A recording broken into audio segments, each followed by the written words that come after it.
राधे राधे दोस्तों, आप सभी का स्वागत है हमारे चैनल क्रिएटिव कहानियां पर।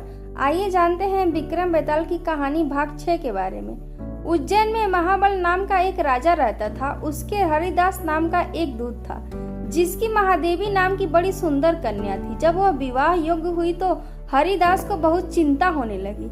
इसी बीच राजा ने उसे एक दूसरे राजा के पास भेजा।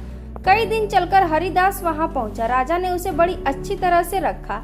एक दिन एक ब्राह्मण हरिदास के पास आया और बोला, तुम अपनी लड़की मुझे दे दो। हरिदास ने कहा, मैं अपनी लड़की उसे दूंगा जिसमें सब गुण होंगे।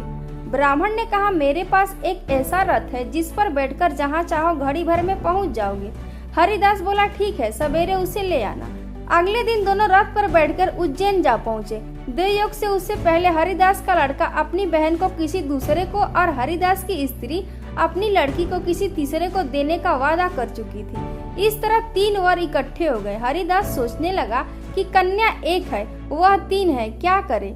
इसी बीच एक राक्षस आया और कन्या को उठाकर विंध्याचल पहाड़ पर ले गया। तीनों वरों में एक ज्ञानी था। हरिदास ने उससे पूछा तो उसने बता दिया कि एक राक्षस लड़की को उड़ा ले गया है और वह विंध्याचल पहाड़ पर है। दूसरे ने कहा, मेरे साथ रथ पर बैठकर चलो, जरा सी देरी में वहां पहुंच जाएंगे।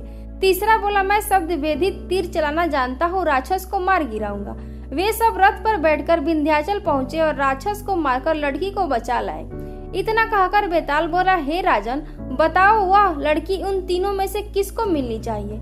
राजा ने कहा, जिसने राक्षस को मारा उसको मिलनी चाहिए, क्योंकि असली वीरता तो उसी ने दिखाई, बाकी दोनों ने तो मदद की।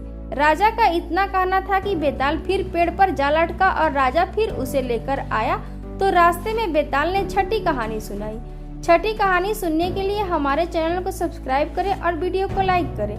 मिलते हैं फिर से 7वीं कहानी लेकर अगले वीडियो में। तब तक के लिए जय सीताराम।